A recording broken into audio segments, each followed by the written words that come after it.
Hello and welcome to the first of a four-part series in which I will be telling you the history of Ukraine. This is a story that has haunted me all my life. It's a story that haunts me like my name, Roman Onufrijchuk, otherwise known as Roman Onufrijchuk. I spent many years in the broadcast industry, and it always seemed to have been a better idea to have changed my name, to have become Ron Fry, or something like that. But instead, this name continued to haunt me because there were just far too many people who had been, in fact, killed for this name. And it would have been somehow wrong to have abandoned it just to make it easier to pronounce it on radio. If I start with a bleak image, it's because the story that I have to tell is a dramatic one. It's one that began, well, it depends on how you count, of course, but it began, shall we say, over 1,000 years ago, perhaps as far back as 1,500 years ago. It's a story which has not ended and probably won't end for some time to come. 100 years ago, this year, the Ukrainian immigration began to Canada. And today there are approximately 1.5 million Ukrainians living in this country, approximately a similar amount in the United States of America.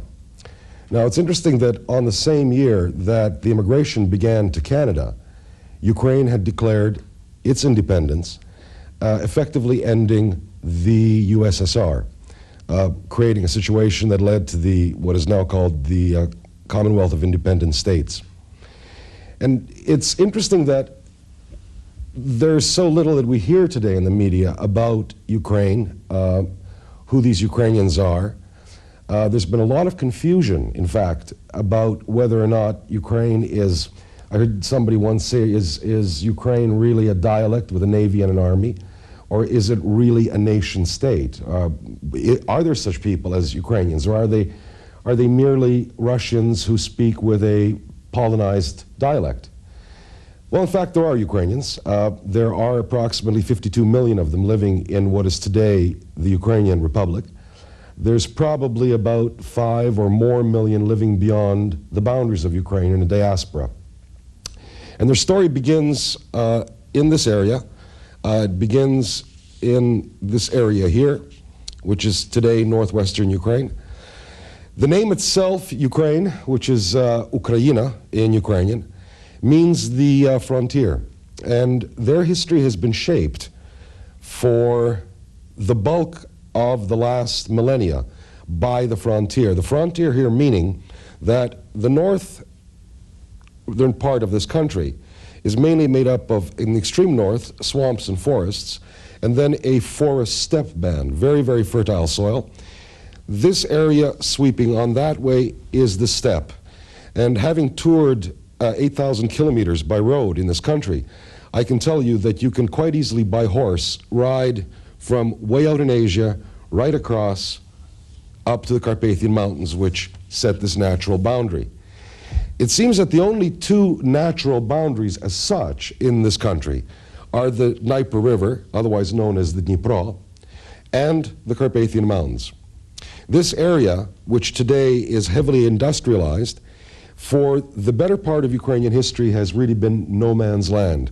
In fact, if anything, I tend to think of it as Trans-Ukraine or Trans-Asia #1 highway. This is a flow of land which is essentially flat, which one can ride all the way into Mongolia on. And in fact, there was visitors from Mongolia that shaped very powerfully how Ukrainian history would develop. The land is very, very fertile, and that is probably one of the other major determinants of how Ukrainian history unfolded. Having said that, let's just stop for a moment and push the clock back quite far. Now, I cannot say that the people who made up the Trypillian culture were Ukrainians. We have no record of what language they spoke. But among the first civilization that appeared in this countryside was a culture that thrived approximately 7,000 years ago, and it thrived in the areas along here, along these rivers. They were called the Trypillian culture. They're named after a village in Ukraine, Trypillia, where their remains were first unearthed, and that's just a little south here of the capital city of Kyiv. They were an agricultural people. From the remains that we find archaeologically, we're quite certain they were not warlike. They were mainly agricultural, possessed a very sophisticated way of life, two-story houses, fairly large settlements, beautiful pottery.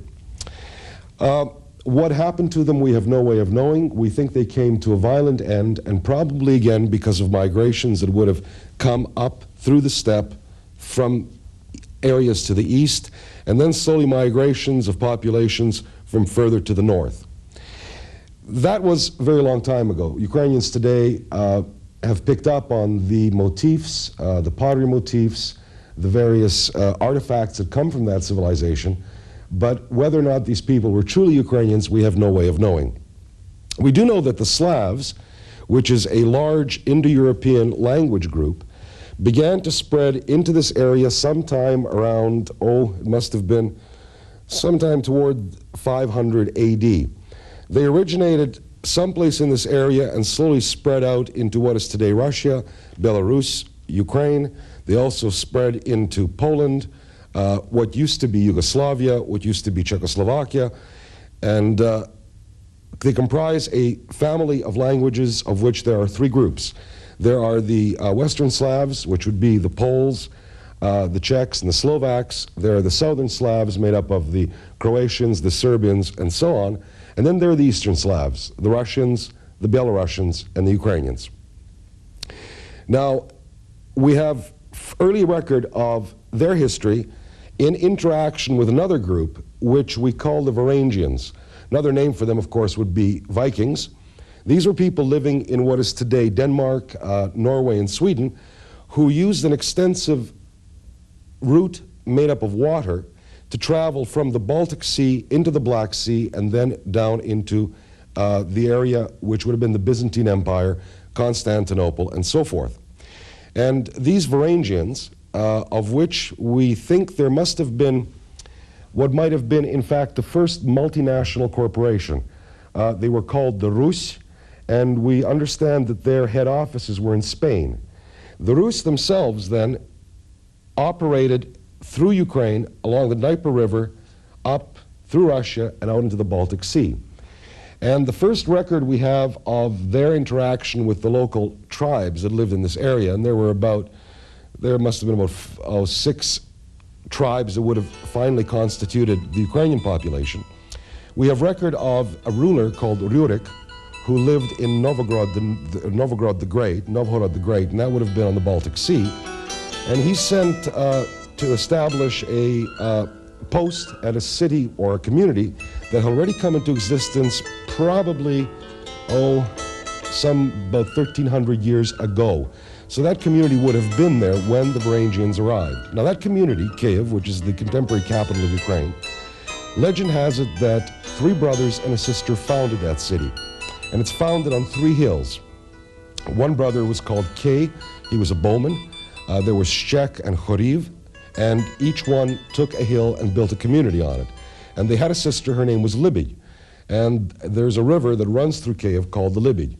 Now, another legend about Kyiv and its origins are that Saint Andrew, one of the 12 apostles, when traveling on his apostolic work, went up the Dnieper River and stopped at Kyiv. And Kyiv is a city that is built on hills overlooking the Dnieper River.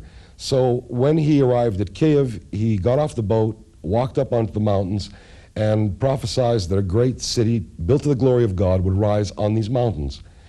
So that's another legend of how the city came to be. And of course, later on, we'll get to this shortly, Kyiv did become the center of what was for a time an empire and became known as Golden Dome because of the amount of gilding on the various churches that stood in the city. In any event, to return to our story, Rurik sent a couple of his, what should we call them, henchmen, assistants down to Kyiv to establish a post there. And their names were Askold and Dir. And as legend has it, they weren't really executing the job that Rurik had asked them to do, and he felt the need to send somebody new in to do the job. And the person who was chosen was a man by the name of Oleg. And he plays a very large role in the early history of Ukraine. There are a great many legends about him. One of the legends about Oleg is that he was told or foretold that he would die because of his favorite horse. And rather than run the risk of dying from his favorite horse, he had the horse put to death, killed, as it were. And this really broke his heart because he was a man who really did love this horse. Years went by. He led a very successful campaign against the Byzantines, who were a major world power at the time. Actually got them to submit to him. He nailed his shield to the great gate at Byzantium. In other words, Oleg was flourishing, shall we say. He was doing quite well. And upon returning to Kiev, he decided he wanted to go and see the remains of his horse. And he walked up onto the hill where the horse had been killed, and there were the bones of the horse. And he put his foot on the horse's skull and said, "And here you are, my horse, you are dead, and I am quite well." At which point, a poisonous snake that had made a home in the skull of the horse left the skull, bit Oleg, and he died. So in effect, he really was done in by his horse. A very colorful figure in early Ukrainian history. In any event, at this point, a break seems to come into existence between Novgorod in the north, and the center of activity focuses down on Kyiv. After Oleg's death, the throne is taken by the young Ihor. Now, Ihor is another very colorful figure in Ukrainian history. And before I tell you about Ihor, perhaps I should tell you a little bit about the context.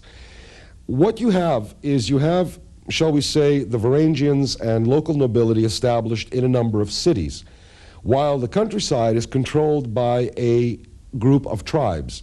Up here you have the Derevlyane, or the forest people. Around Kyiv you have the Polane.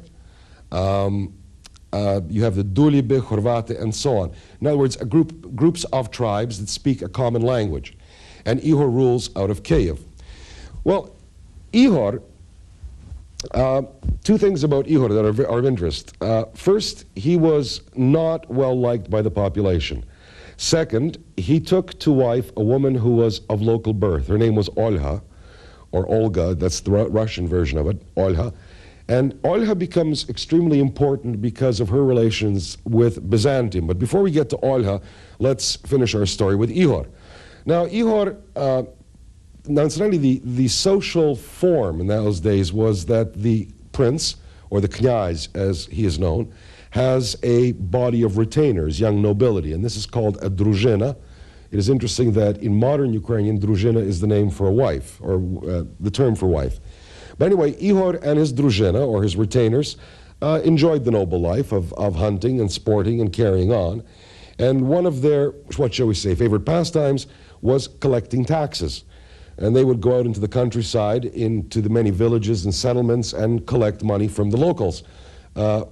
Basically protection, right? I mean, the mafia does it today. Extortion, I think, is another name for it. In any event, as things developed, they went to the Derevlyane, the people of the forest, collected taxes, and then Ihor decided that perhaps not enough taxes had been collected. So he went out to collect taxes again.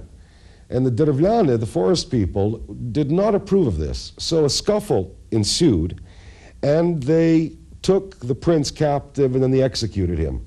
Now, being forest people, for some reason, they had a propensity toward trees. So what they did was they bent two rather young trees, or shall we say older saplings, to the ground, tied one limb of Ihor to one sapling, the other limb of Ihor to the other sapling, and then cut the ropes. The saplings, of course, sprang up straight, and thus died the second ruler of Kyiv, Ihor. Now, Olha felt bound to take revenge for the death of her husband. And the story of her revenge is quite long, quite complex. We can't go into it in its entirety, but there are a couple of salient parts of it that are very much of interest. Olha, for example, let it be known at one point that she would be willing to accept their apology if they sent her a company of their finest young men, which they did, and they suspected that perhaps Olha was looking to find a new husband. And as was the tradition, they sent these men in a boat which was carried. Olha promptly dug a pit. When they arrived with the boat, she had the boat and the occupants dropped in the pit and buried them alive. She then proceeded to declare war on the Derevlyane. It went in her favor. They paid reparations, or they offered to pay reparations, and Olha, as reparations, said, instead of paying me money, all I want from you is one dove per household. So every family must provide one dove. So every family provided one dove, and they thought that she was quite a reasonable woman and not that hard to get along with. The doves were taken back to Kiev. Doves, of course, are homing pigeons, either way you want to play that one. Olha then had slow-burning strings attached to the doves' legs and had them released. They all returned to their homes and burnt down the fortress of the forest people. Now, besides being a woman who obviously knew how to exact revenge, Olha turned out to be, in fact, a very, very wise monarch in her own right. She, by this time, Ihor and Olha had already had a son. He was young to take control. His name was Sviatoslav, later to be known as the Conqueror. But while Olha ruled, she decided to become a Christian. There were Christian communities already throughout Ukraine.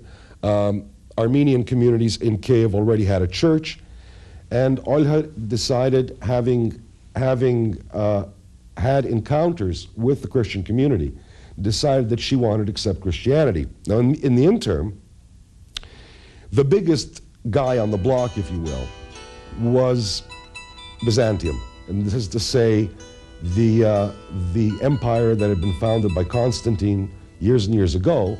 The Byzantines controlled much of the Black Sea and much of Asia Minor.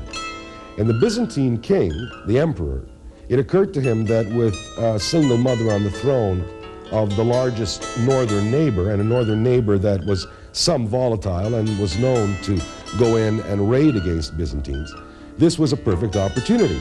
And the opportunity was, if he could marry Olga, he would then become the emperor not only of the Byzantine Empire, but also of this area known as, which will become Ukraine.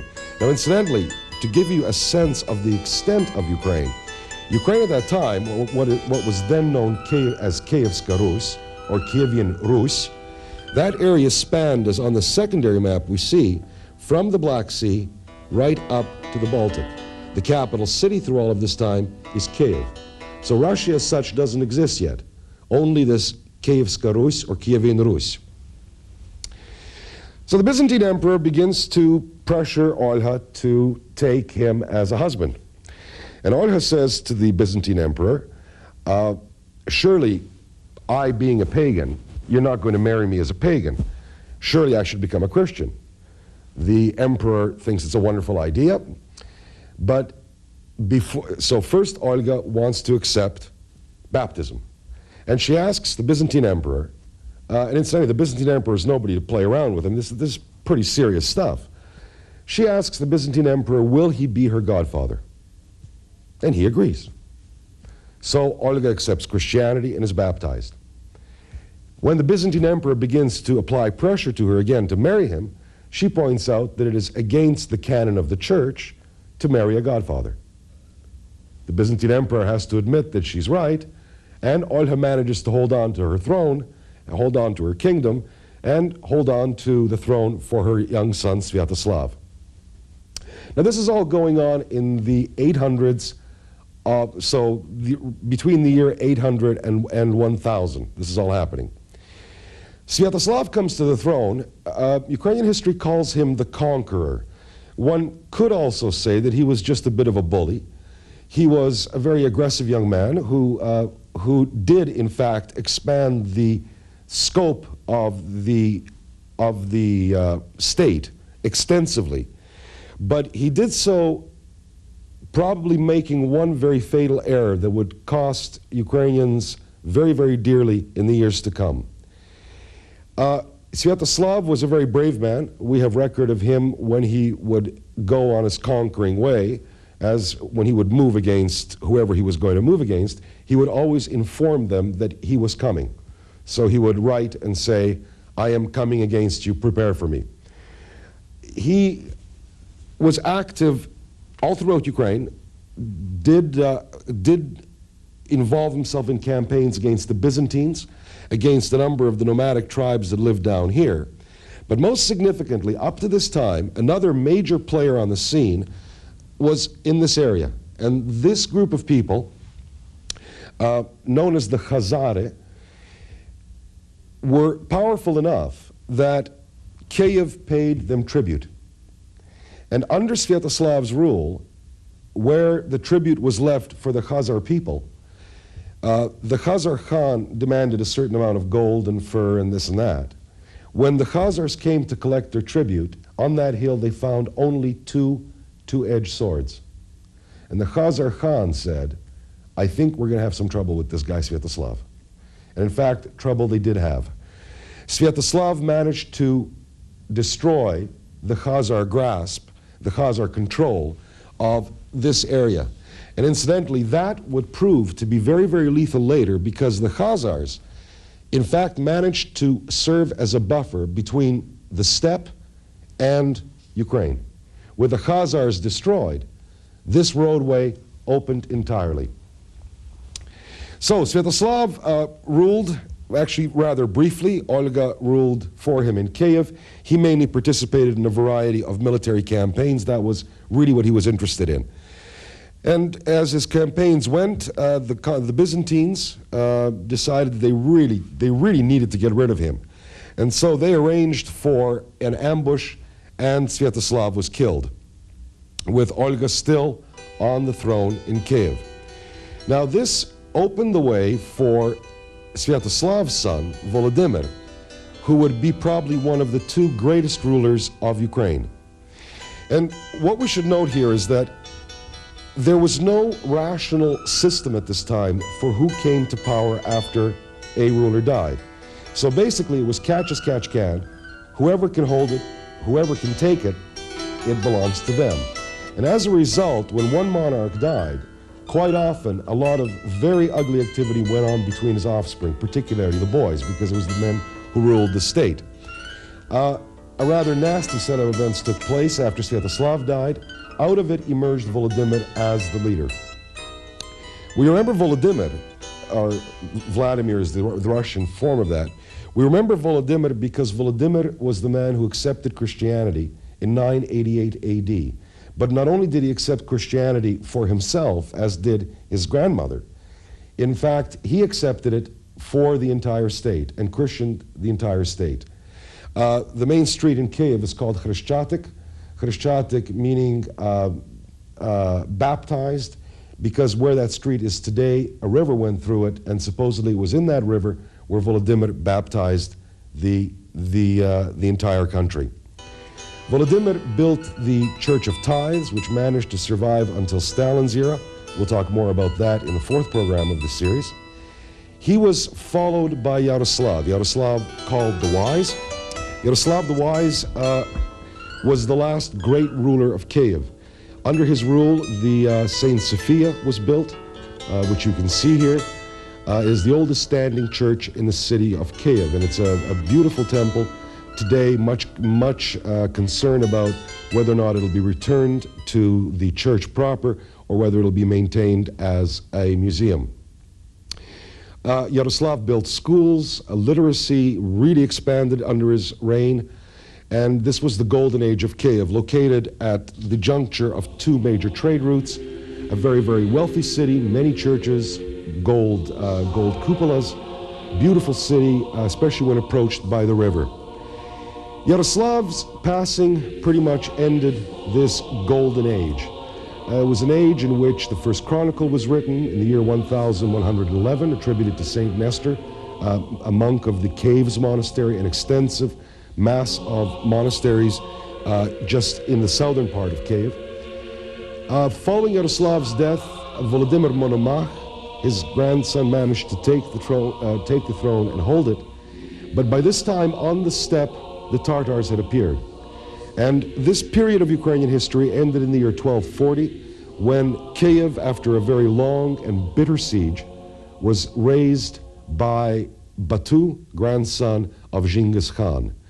This began the second period of Ukrainian history where what had once been this extensive state suddenly shrank and was gobbled up first by Lithuania and then by the Polish nobility, later to be divided and ruled by a variety of people throughout history. We'll deal with that in the second and third programs.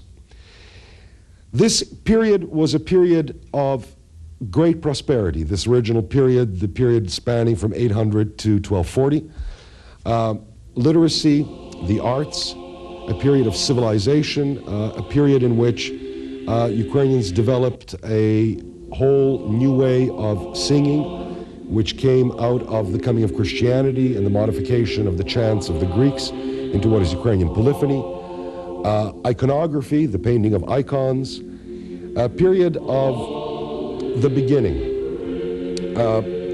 It is from this early Kievan state that later Belarus and Russia and Ukraine will emerge. And we'll deal with that very shortly in our next program.